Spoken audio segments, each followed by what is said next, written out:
Nadie entra a su propia casa pensando que ese será el último día con vida.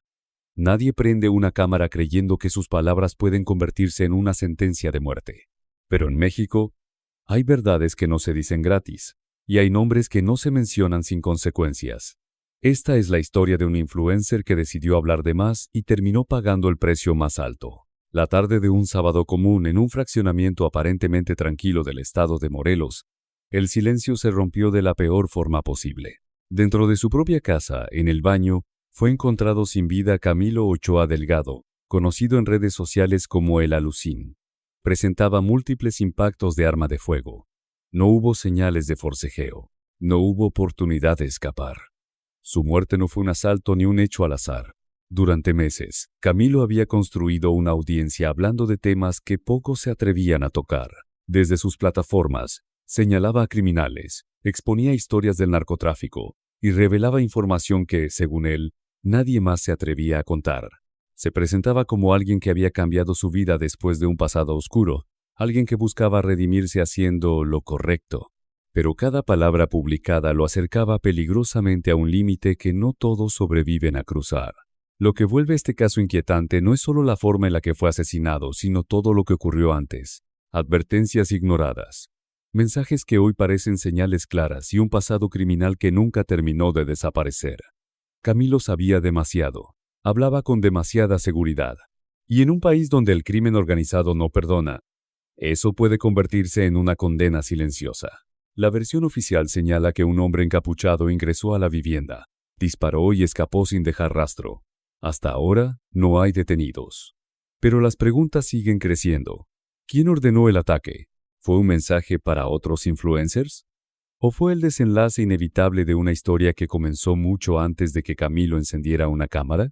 Para entender por qué Camilo Ochoa terminó así, es necesario retroceder en el tiempo.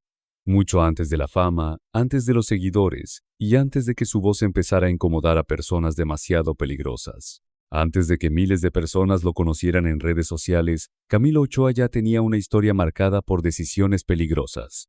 Mucho antes de convertirse en influencer, su nombre ya había estado ligado al mundo del crimen. Él mismo reconoció en diferentes ocasiones que pasó tiempo en prisión, una etapa que, según sus palabras, lo obligó a replantearse su vida y a enfrentar las consecuencias de su pasado. Tras recuperar su libertad, Camilo aseguró haber tomado un camino distinto. Hablaba de redención, de haber aprendido la lección y de querer usar su experiencia para advertir a otros. Ese discurso conectó rápidamente con una audiencia que veía en él a alguien que había estado del otro lado y ahora se atrevía a contar lo que muchos solo susurran. Su pasado no era un secreto, era parte de su narrativa y, al mismo tiempo, su mayor carta de presentación. Sin embargo, ese pasado nunca terminó de quedar atrás. Las historias que contaba no parecían improvisadas ni basadas solo en rumores.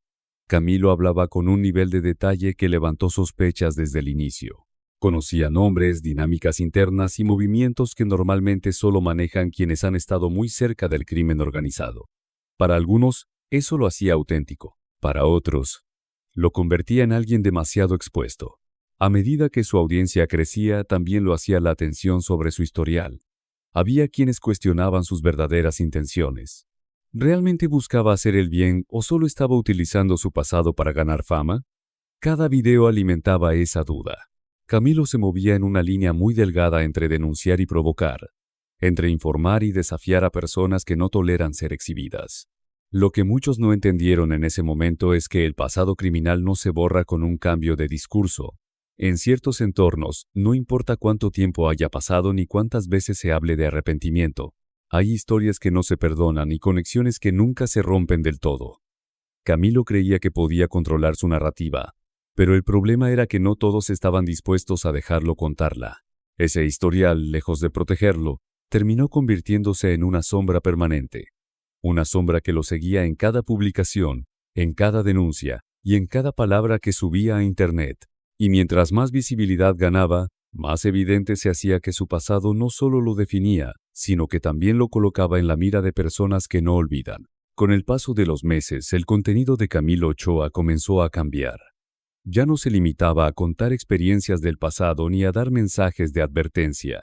Sus videos empezaron a señalar directamente a personajes ligados al crimen organizado. Hablaba de rutas, de estructuras, de formas de operar y de conflictos internos que difícilmente se conocen desde fuera. Cada publicación se volvía más arriesgada que la anterior. Su audiencia crecía, pero también crecía el peligro. Camilo parecía sentirse intocable. La atención que recibía en redes lo impulsaba a ir más lejos, a profundizar en temas que muchos evitan incluso en privado. En sus palabras no había miedo visible, solo una seguridad que hoy resulta inquietante. Esa confianza lo llevó a cruzar una línea que no siempre es evidente, pero que en ciertos contextos es definitiva. Las advertencias no tardaron en aparecer. Comentarios ambiguos, mensajes privados y silencios incómodos comenzaron a rodearlo. Para cualquiera con experiencia, esas señales eran claras. Pero Camilo decidió ignorarlas.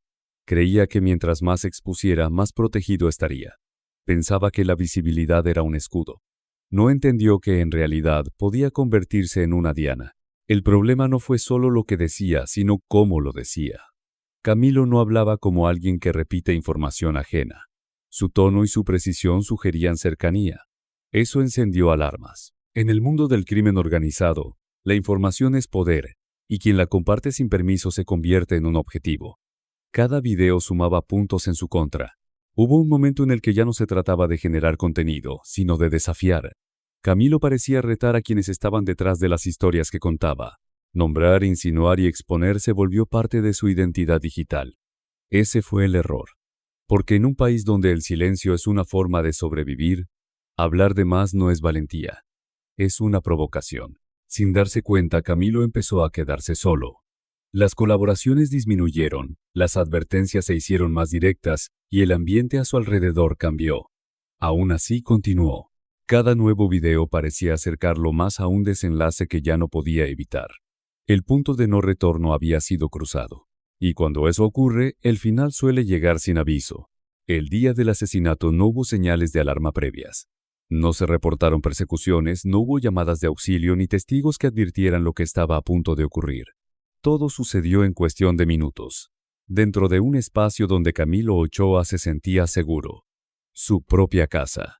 La tarde avanzaba con normalidad en el fraccionamiento Lomas de Cuernavaca, una zona residencial ubicada en las inmediaciones de Temixco.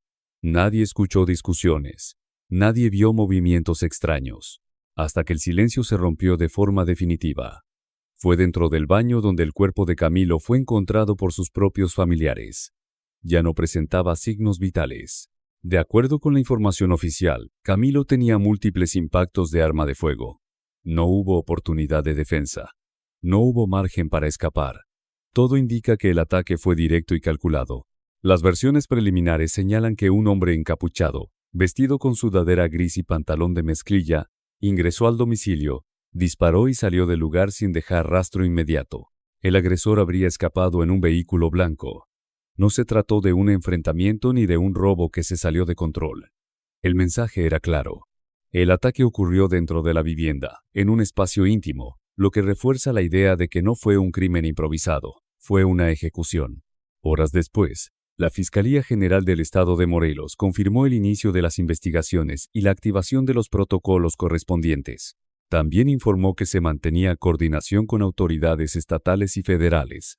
Sin embargo, hasta ahora, no hay personas detenidas ni responsables identificados públicamente.